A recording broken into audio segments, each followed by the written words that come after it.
Everyone, welcome back to my YouTube channel. तो जैसा कि आपको पता है, मैं आपको सीटेट के लिए इम्पोर्टेंट सीरीज करवा रही हूँ, जिसकी मैंने बहुत सारी वीडियोस को अपलोड कर दिया है। मैं वो वीडियो नहीं देखी तो आप जाकर प्लेलिस्ट चेक कर सकते हैं। और आज की वीडियो आपके लिए बहुत ज़्यादा इम्पोर्टेंट होने वाली है, क्योंकि आज की वीडियो में मैं आपके साथ कवर करने वाली हूँ सीडीपी के मोस्ट इम्पोर्टेंट टॉपिक्स को शॉर्ट ट्रिक्स के साथ, ताकि आप एक ही वीडियो में काफ़ी सारे टॉपिक्स को एक साथ कवर कर सको। ये आपके लिए एक रिवीजन के लिए बहुत ज़्यादा इम्पोर्टेंट होने वाली है, तो आप वीडियो को शुरू से लेकर लास्ट तक ज़रूर देखिएगा। तो फर्स्ट टॉपिक है हमारा ग्रोथ एंड डेवलपमेंट। आपने ये बहुत बार से पढ़ लिया होगा, बस एक रिवीजन के पर्पज से इस वीडियो में मैं आपको शॉर्ट ट्रिक्स देने की कोशिश कर रही हूँ। अगर आपको इसी टाइप की वीडियोस चाहिए तो आप मुझे नीचे कमेंट ज़रूर करिएगा। तो जैसे कि आपको पता है, ग्रोथ एंड डेवलपमेंट, ग्रोथ को हम वृद्धि बोलते हैं, डेवलपमेंट को हम विकास बोलते हैं। यानी वृद्धि और विकास का जो कॉन्सेप्ट है वो सारी चीज़ें इसमें कवर होंगी। ग्रोथ क्या होता है? वृद्धि को हम क्या कर सकते हैं? वृद्धि जो हमें दिखाई देती हो, यानी कि लंबाई, वजन, चौड़ाई, तो ये सारी चीज़ें हम जिसमें देख सकते हैं उसको हम बोलते हैं ग्रोथ, यानी कि वृद्धि। और ये कैसी होती है? ये होती है हमारी मात्रात्मक, यानी क्वांटिटेटिव। इसके अलावा आपका पूछा जाता है डेवलपमेंट कैसा होता है? तो ये मात्रात्मक और गुणात्मक दोनों होता है। अगर आपसे पूछा जाए डेवलपमेंट कैसा होता है, तो मात्रात्मक और गुणात्मक दोनों होता है, यानी क्वांटिटेटिव भी होता है, क्वालिटेटिव भी होता है। डेवलपमेंट और कैसा होता है? बहुआयामी होता है एंड बहु डायरेक्शनल होता है। दोनों में मल्टी लगेगा, तो ये चीज़ भी आपको ध्यान रखनी है। तो ये छोटी छोटी ट्रिक्स है जो मैं आपको बता रही हूँ, ये आप नोट डाउन ज़रूर करें ताकि आप इसे लास्ट टाइम में रिविजन कर सकें। इसके अलावा आपसे पूछा जाता है दिशा या क्या होता है? दिशा, विकास के जो सिद्धांत होते हैं उसमें विकास की दिशा का जो सिद्धांत होता है वो बहुत ज़्यादा इंपॉर्टेंट है। इसमें आपके दो होते हैं, सेफेलोकोडल एंड प्रॉक्सिमोडिस्टल। सेफेलोकोडल को हम बोलते हैं सेफेलोकोडल को हम हिंदी में बोलते हैं मस्काधोमुखी, और जो प्रॉक्सिमोडिस्टल होता है उसको हम बोलते हैं समीपस्थ दूरस्थ। तो ये आपको हिंदी में, वैसे आप इंग्लिश में याद करोगे तो आपको ज़्यादा इजी पड़ेगा। सफेलोकोडल जो होता है, सफेलो यानी ये स से शुरू हो रहा है, तो आप याद रखेंगे सिर से पैर की ओर जो होता है वो हमारा होता है सफेलोकोडल। ये कैसा होता है? लंबवत होता है, यानी कि ये ऊपर से नीचे की ओर होता है, तो लंबवत होता है। इसके अलावा होता है प्रॉक्सिमोडिस्टल, यानी कि समीपस्थ दूरस्थ, यानी ये होता है केंद्र से बाहर। यानी एक, मान लीजिए एक इंसान है, उसकी जो ये बीच यानी केंद्र से बाहर की तरफ जब होगा तो इसका ये डेवलपमेंट होगा, इसे हम बोलते हैं समीपस्थ दूरस्थ बोलते हैं। इसके अलावा डेवलपमेंट में एक चीज़ और पूछी जाती है सिद्धांत से रिलेटेड, विकास कैसा होता है? जनरल टू स्पेसिफिक, यानी सामान्य से विशिष्ट होता है। इसके अलावा इसमें एक चीज़ और पूछी जाती है मोटर डेवलपमेंट, यानी कि गत्यात्मक विकास जो होता है वो हमारा दो टाइप का होता है, gross motor skill and fine motor skill. यानी जो फाइन मोटर स्किल होती है उसमें हमारी छोटी मांसपेशियों का यूज़ होता है। इसके अंदर जैसे कि हम लिखना, जैसे हम लिख रहे हैं, किसी चीज़ से कुछ कट कर रहे हैं, तो ये हमारी आ जाती है फाइन मोटर स्किल्स में। ग्रोस मोटर स्किल्स में जिसमें हमारी बड़ी मांसपेशियाँ, यानी कि हमें बहुत ज़्यादा मेहनत करनी पड़ती है। फॉर एग्जांपल प्लेयर हो गया, अगर कोई तैर रहा है तो वो अपने पैरों का बहुत ज़्यादा यूज़ करेगा, तो ये जो बड़ी बड़ी चीज़ें होती हैं, बड़ी बड़ी मांसपेशियाँ होती हैं, ये हमारे किस में आ जाती है? ग्रोस मोटर स्किल में। तो डेवलपमेंट एंड ग्रोथ से रिलेटेड अगर आप ये चीज़ें भी याद रखते हो तो इनसे रिलेटेड भी आपको बहुत सारे क्वेश्चंस मिल जाएंगे। इसके अलावा जो हमारा नेक्स्ट टॉपिक है वो है जीन पियाजे, जिससे एग्जाम में 4 से 5 क्वेश्चन इजीली बन जाते हैं, और वो इस छोटे से टॉपिक में मैं आपको कवर करने वाली हूँ। जो मैं बोल रही हूँ उसे भी आपको ज़रूर से नोट डाउन करना है ताकि आपके एग्जाम में हेल्प हो जाए। जीन पियाजे का जो सिद्धांत है उसे हम बोलते हैं कॉग्निटिव डेवलपमेंट, यानी संज्ञानात्मक विकास का सिद्धांत। तो ये चीज़ आपको नोट डाउन करनी है, जीन पियाजे ने कौन सा सिद्धांत दिया? कॉग्निटिव विकास का सिद्धांत दिया। इसके अलावा इन्होंने एक बात कही थी कि बच्चे जो होते हैं वो सक्रिय ज्ञान के निर्माता होते हैं, यानी नन्हे वैज्ञानिक। एक आपको पॉइंट नोट डाउन करना है, नन्हे वैज्ञानिक होते हैं जो संसार के बारे में क्या करते हैं? अपने सिद्धांतों की रचना करते हैं। कहीं भी आपको लिखा आ जाए संज्ञानात्मक, कॉग्निटिव, तो ये सारे रिलेटेड किससे हो जाएंगे? जीन पियाजे से। इसके अलावा इन्होंने 3 कॉन्सेप्ट दिए हैं, स्कीमा, आत्मसातकरण एंड समायोजन। वो देखते हैं। स्कीमा क्या होता है? जब भी कोई बच्चा माइंड में किसी इमेज को क्रिएट कर लेता है, मान लीजिए उसने कहीं पेड़ देखा, उससे रिलेटेड कोई चीज़ देखी, तो वो क्या हो गया? माइंड में उसने एक इमेज क्रिएट कर ली, तो वही हमारा क्या हो जाएगा? स्कीमा। बहुत ज़्यादा इंपॉर्टेंट है, बहुत बार पूछा गया है। आत्मसातकरण क्या होता है? आत्मसातकरण हो जाएगा, ये एक अनुकूलन का पार्ट है जो वातावरण के अनुसार क्या होता है? अपने आप को ढालता है। आत्मसातकरण हो जाएगा पूर्व को नए ज्ञान से जोड़ना, यानी हमने कुछ पूर्व में चीज़ पढ़ी है और उसे हम नए ज्ञान के साथ कनेक्ट कर रहे हैं, तो वो हमारा हो जाएगा आत्मसात्करण यानी एसिमिलेशन। इसके अलावा समायोजन वर्ड देखने को मिलता है, इसको बोलते हैं पूर्व ज्ञान में जब हम परिवर्तन के साथ कुछ चीज़ें करते हैं, पूर्व ज्ञान में परिवर्तन के साथ वातावरण के साथ जब तालमेल बैठाते हैं तो उसे हम बोलते हैं एडजस्टमेंट यानी समायोजन।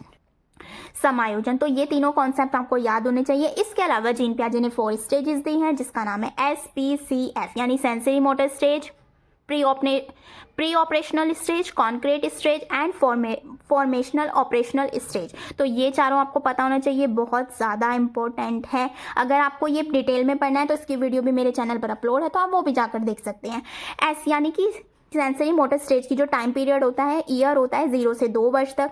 प्री ऑपरेशनल का होता है 2 से 7, सी का होता है 7 से 11 और एफ का होता है 11 से 15। तो ये चीज़ें आपको याद रखनी है। इसके अलावा जो हमारा थर्ड टॉपिक है वो है हमारा वाइगोत्स्की का सिद्धांत यानी वाइगोत्स्की की थ्योरी, जिन्होंने प्रयोग किया है सामाजिक सांस्कृतिक सिद्धांत, जिसका जो सिद्धांत है वो है सामाजिक सांस्कृतिक यानी सोशल कल्चरल थ्योरी। इसको बोलते हैं हम सोशल कल्चरल थ्योरी।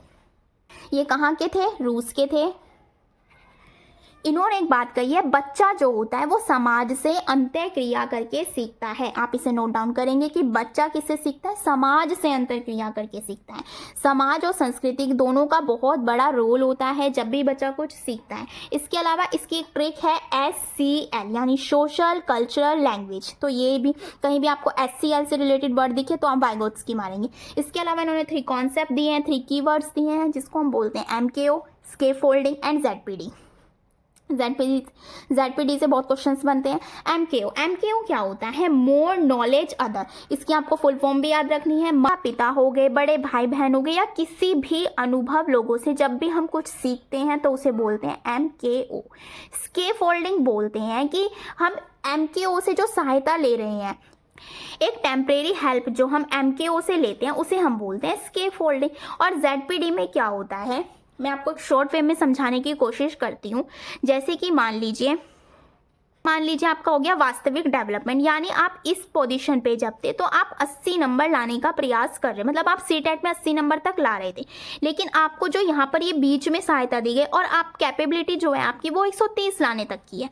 आप जब बिना कुछ करे कर रहे थे तो आपके 80 नंबर आ रहे थे, लेकिन आपकी जो कैपेबिलिटी है वो 130 लाने की थी। तो बीच में इसमें जो आपकी ये हेल्प की गई है इसको हम बोलते हैं ZPD। आई होप आपको चीज़ें क्लियर हो गई होंगी।